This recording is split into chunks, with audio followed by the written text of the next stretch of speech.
एक शहर में एक सेठ रहता था। वहाँ वो अपने परिवार के साथ रहता था। परिवार में पत्नी सहित 4 बेटे और 4 बहुएं थी। सेठ की सबसे छोटी बहू बहुत होशियार और चतुर थी। बाकी उसके पुत्र और बड़ी 3 बहुएं साधारण बुद्धि की थी। इसीलिए सेठ सबसे छोटी बहू पर ज्यादा विश्वास करता था। एक बार शहर का राजा सेठ से किसी बात पर नाराज हो गया और उसे शहर छोड़ने का आदेश दे दिया।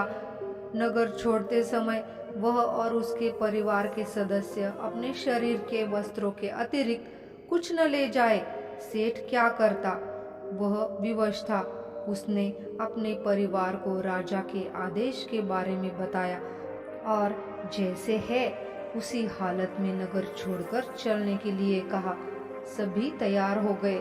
जाने के पूर्व छोटी बहू ने राजा के सिपाहियों से पूछा कि क्या वह रास्ते में खाने के लिए कुछ रोटियां ले जा सकते हैं। सिपाहियों ने मना नहीं किया। छोटी बहू ने आटा गूंथा और उसमें 4 बहुमूल्य हीरे छिपा दिए। उस आटे की रोटियां बनाई और उन्हें पोटली में बांध लिया। जब उनका परिवार नगर छोड़कर जाने लगा तब सिपाहियों ने पोटली की तलाशी ली। उसमें रोटियां देखकर उन्होंने कुछ नहीं कहा। सेठ और उसका परिवार नगर से निकल पड़े। दिन भर की लंबी यात्रा के बाद रात में वे एक नगर में पहुंचे। वहां विश्राम के लिए वे एक धर्मशाला में ठहरे।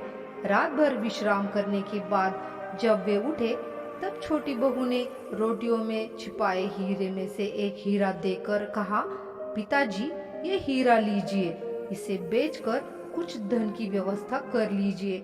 उस धन से रहने के लिए घर का बंदोबस्त हो जाएगा और खाने पीने की वस्तुएं भी मिल जाएगी और साथ ही साथ आप व्यापार भी प्रारंभ कर सकेंगे। सेठ ने हीरा ले लिया और उसे लेकर नगर के बाजार की ओर चल पड़ा। वहां सेठ ने नगर के सबसे बड़े जोहरी के पास जाकर हीरा दिखाते हुए उनके एवज में धन देने का निवेदन किया। बहुमूल्य हीरा देखकर उस जोहरी के मन में लालच आ गया। वह हीरा हथियाने के बारे में सोचने लगा। जोहरी ने सेठ से कहा, यह हीरा तो बहुत बेशकीमती है, इसके लिए धन मुझे घर से मंगाना पड़ेगा। मैं अपने नौकर को घर भेजता हूँ, तब तक आप यहाँ आराम से बैठिए। और जोहरी ने सेठ को एक कमरे में रखी कुर्सी पर बैठने को कहा। उस कुर्सी के नीचे एक छेद था जो सीधे तहखाने में जाता था। सेठ जैसे ही कुर्सी पर बैठा, सेठ छेद से होते हुए तहखाने में जा गिरा। जोहरी ने फौरन तहखाने का छेद पत्थर से बंद कर दिया और उसके ऊपर पहले के समान कुर्सी रख दी। फिर हीरे को तिजोरी में रख दिया। उधर धर्मशाला में सभी सेठ की प्रतीक्षा करते करते थक गए, मगर वह नहीं लौटा। तब छोटी बहू ने अपने पति को दूसरा हीरा देकर कहा, जाओ बाजार जाकर पिताजी को ढूंढो, अगर मिल जाए तो इस हीरे को वापस ले आना, यदि न मिले तो हीरे को बेचकर खाने पीने का सामान और वस्त्र ले आना। उसका पति हीरा लेकर बाजार चला गया। वहां उसने अपने पिता की तरह ही सबसे बड़े जोहरी का पता किया। लोगों ने उसे उसी जोहरी के पास भेजा जिसने उसके पिता को कैद कर लिया था। जोहरी के पास पहुंचकर उसने हीरे को दिखाया। लालची और धूर्त जोहरी ने बेटे के साथ भी वही किया जो उसके पिता के साथ किया था। अब दोनों पिता पुत्र जोहरी के तहखाने में कैद थे। जब छोटी बहू का पति भी वापस नहीं लौटा तो उसे चिंता होने लगी। उसने अपने जेठ से कहा, ये हीरा लेकर बेचकर खाने पीने का सामान और वस्त्र ले आइए। जेठ ने भी पिता और भाई की तरह जोहरी का पता लगाकर वहां पहुंच गया। लालची जोहरी ने उसके साथ भी वैसा ही किया जैसा उसके पिता और भाई के साथ किया था। अब छोटी बहू को चिंता होने लगी। पिताजी भी नहीं लौटे, पति और जेठ भी नहीं लौटे। इस बार उसने स्वयं बाजार जाने का निर्णय लिया। वह बाजार गई, चौथा हीरा बेचकर खाने पीने की चीजें और वस्त्रों की व्यवस्था की। और स्वयं यह कहकर वहां से निकल गई कि वह पिताजी, पति और जेठ को खोजने जा रही है।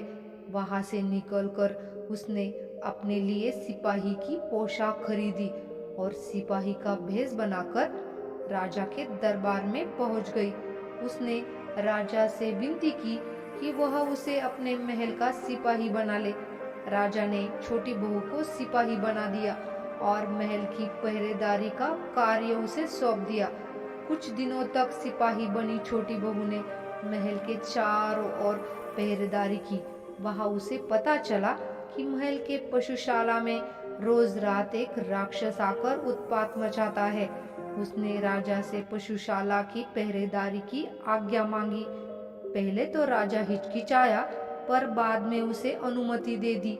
पशुशाला से कुछ दूर पर जंगल के रास्ते में पेड़ पर चढ़कर छोटी बहू बैठ गई ताकि जान सके रात में मचने वाले हंगामे की वजह क्या है। आधी रात गुजरते ही उसने देखा जंगल की तरफ से बड़ा सा शेर भागता हुआ चला आ रहा है। वह समझ गई यही वो राक्षस है जो पशुशाला में आकर जानवरों पर हमला करता है। जैसे ही वो पेड़ के नीचे से गुजरा, छोटी बहू बड़ी सी तलवार लेकर उस पर कूद पड़ी। अचानक हुए हमले से शेर घबरा गया, उल्टे पांव जंगल की तरफ भागा। छोटी बहू उस पर सवार थी।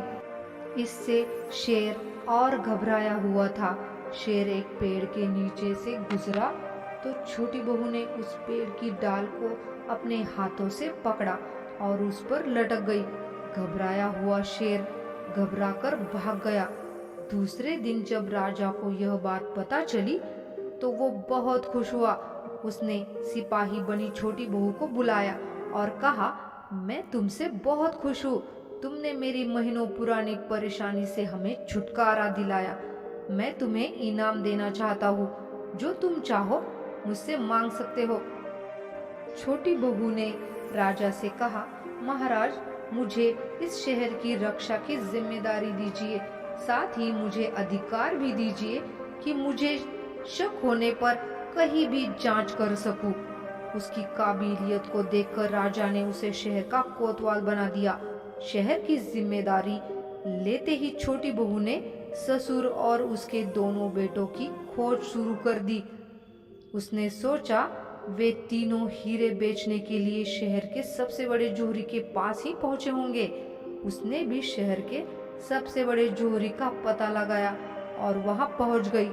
जोहरी ने अपने दुकान पर शहर कोतवाल को देखा तो वह बहुत खुश हुआ और वह उसकी आवभगत में लग गया।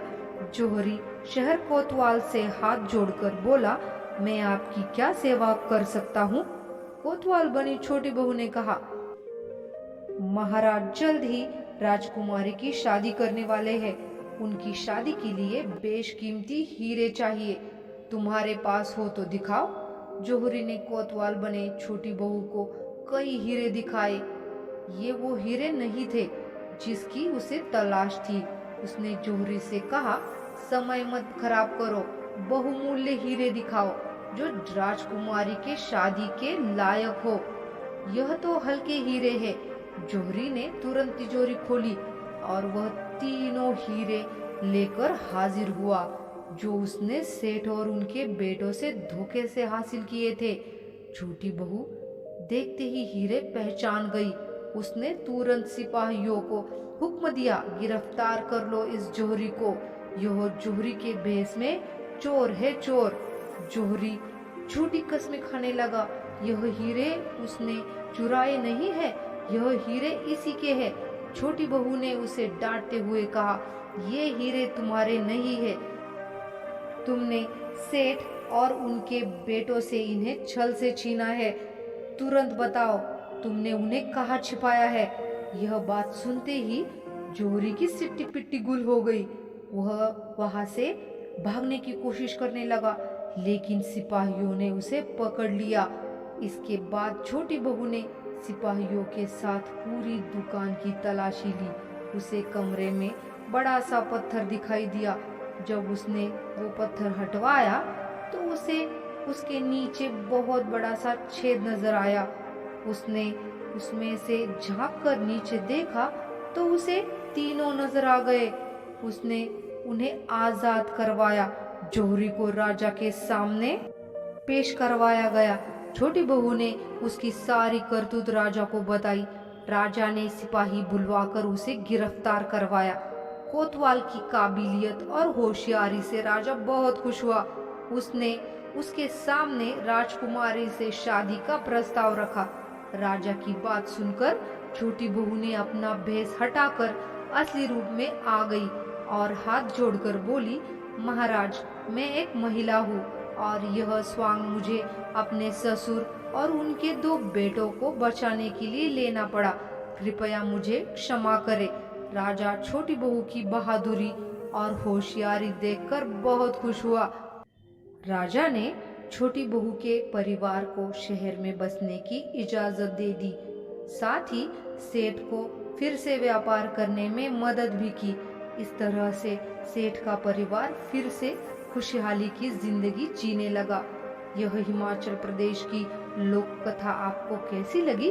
कमेंट में जरूर बताइएगा।